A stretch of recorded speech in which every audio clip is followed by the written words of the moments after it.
Bonsoir, bienvenue au Talk Orange Le Figaro. Nous recevons ce soir Philippe Goujon. Philippe Goujon, bonsoir. Bonsoir. Vous êtes député maire du 15e arrondissement parisien et vous êtes aussi l'auteur d'un amendement qui facilite la récupération des points perdus par les automobilistes contrevenants.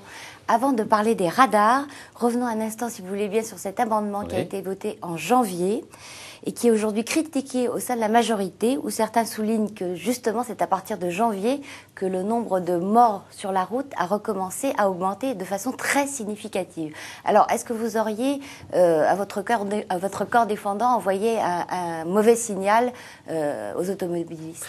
Non, ce que nous avons voulu faire dans la LOPSI 2 que vous évoquez, c'est de faire la distinction entre les grands délits routiers, qui nécessitent une répression féroce, et d'ailleurs jamais aucune loi n'a été aussi loin en matière de répression des grands délits routiers, avec l'immobilisation des véhicules, le retrait immédiat du permis de conduire, des peines de prison, et les fautes d'inattention. Moi, j'ai voulu déposer un amendement pédagogique. Il s'agit de récupérer ces 4 points lorsqu'on fait un stage en 1 an au lieu de 2. C'est donc la pédagogie du stage que j'ai voulu faciliter. Mais comment est-ce que vous expliquez la coïncidence entre le vote de ces mesures, même pas son application, dès son vote, et la recrudescence des morts? Lorsque a été évoqué l'assouplissement du permis à points, c'est au mois de septembre, au Sénat, en première lecture. Jusqu'en décembre, il n'y a pas eu d'augmentation du nombre d'accidents, il y a eu une baisse continue du nombre d'accidents. Or, à partir de janvier, comme on compare d'une année sur l'autre, on a une année où la circulation a beaucoup augmenté depuis le début de l'année pour des raisons climatiques, de reprise de la croissance, etc. C'est un peu les arguments du lobby automobile, ça. Moi, je ne fais pas partie de ce lobby, puisque je suis favorable aux mesures concernant les radars et la multiplication des contrôles. Et je vous le dis encore une fois, sur les très nombreuses mesures de la LOPSI 2 qui renforcent la répression des grands délits routiers, il n'y a que quelques mesures d'assouplissement pour justement faire prendre conscience aux automobilistes que ce qui est grave, ce sont les grands excès de vitesse, la conduite en état d'alcool ou sous l'empire des produits stupéfiants. Alors on va parler maintenant des radars qui ont beaucoup occupé la majorité et le gouvernement hier et encore aujourd'hui. Je vous propose d'écouter ce qu'a dit Christian Jacob, qui est le président du groupe UMP de l'Assemblée, à propos de la communication gouvernementale sur ce sujet. Je vous accorde volontiers que la communication restera pas un modèle qu'il faudra enseigner à Sciences Po sur ce sujet. Bon, je suis d'accord avec vous. On est d'accord. Mais les mesures sont bonnes. Bon, voilà, il y a eu un couac de communication. Moi, ce que je souhaite, c'est qu'on en tire les enseignements et puis que sur les prochaines fois, on fasse ce qui a été fait là, c'est-à-dire qu'on soit plus attentif aux réactions et aux remontées des parlementaires. Bon, alors couac, j'imagine que vous êtes d'accord ? Mais je crois qu'il est nécessaire, à partir du moment où nous avions une augmentation, comme vous l'avez dit, du nombre des morts, de prendre des mesures, parce qu'il s'agit de sauver des vies, il ne s'agit pas d'enquiquiner les gens. À partir de là, le comité interministériel de sécurité routière a pris tout un tas de mesures, pas seulement celles-là, aussi des mesures contre la conduite en état d'ébriété, en état de soumission aux stupéfiants, etc. Mais cette mesure, qui a été annoncée sans concertation, c'est vrai, est habituelle. Le comité interministériel annonce des mesures. Ce qui est vrai, c'est qu'il faut que le gouvernement soit courageux et de la fermeté. C'est le cas puisque on reste dans la même situation par rapport à l'enlèvement des panneaux qui avertissent. Mais d'un autre côté, il faut être aussi, et c'est ce qu'a fait le gouvernement, à l'écoute de sa majorité. Alors quel pas devrait-il faire en direction de sa majorité? Alors les pas qui ont été faits, je vois qu'on a un gouvernement à la fois courageux, on est dans ferme, les quelques et à jours, l'écoute. On est dans les quelques jours de négociations dont a parlé Claude Guéant, le ministre de l'Intérieur. Il y a 2 choses. Qu'est-ce qu'il y a à négocier? Il y a 2 choses. Le gouvernement a décidé de mettre en place une mission d'information parlementaire sur la sécurité routière, enfin proposé. D'ailleurs, je suis candidat dans cette mission d'information. Et deuxièmement, il est important de pouvoir étudier au cas par cas, sur le plan local, dans chaque département, sous l'autorité des préfets, en concertation avec les élus, ce qui sera fait sur chaque tronçon de route dangereux.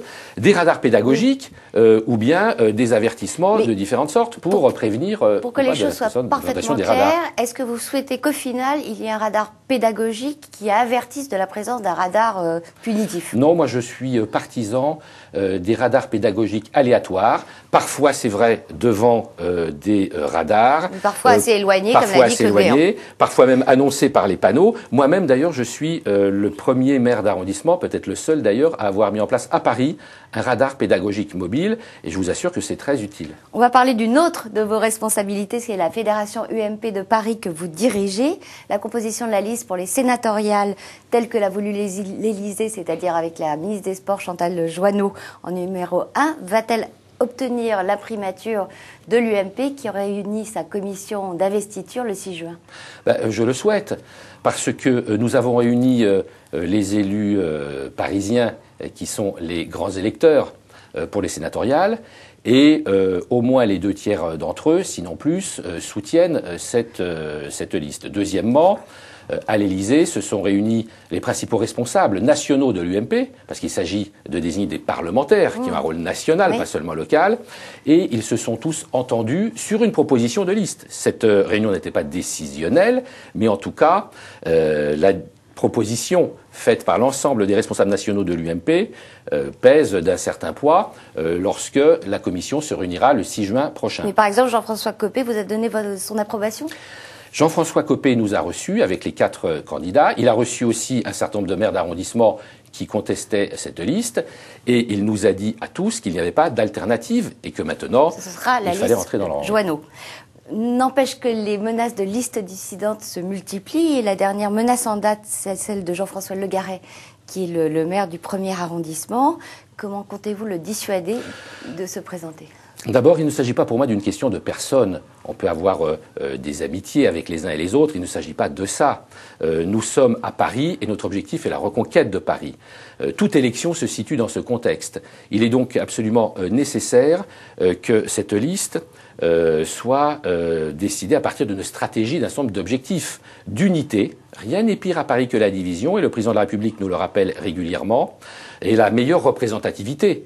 Bien sûr qu'on ne peut pas représenter toutes les tendances, mais c'est en tout cas cette liste, cette proposition de candidats éligibles qui assure la meilleure représentativité des sensibilités parisiennes, qui assure la meilleure unité, qui nous permettra de remporter le maximum de sièges. Vous dites rien n'est pire que les divisions, mais néanmoins l'arrivée possible de François Fillon, par exemple dans l'arrondissement où Rachida Dati est maire, c'est-à-dire le 7e pour les législatives, provoque l'irritation de Rachida Dati, qui, elle, menace de se présenter aux législatives chez vous dans le 15e. Et un de nos internautes nous a posé une question à ce sujet.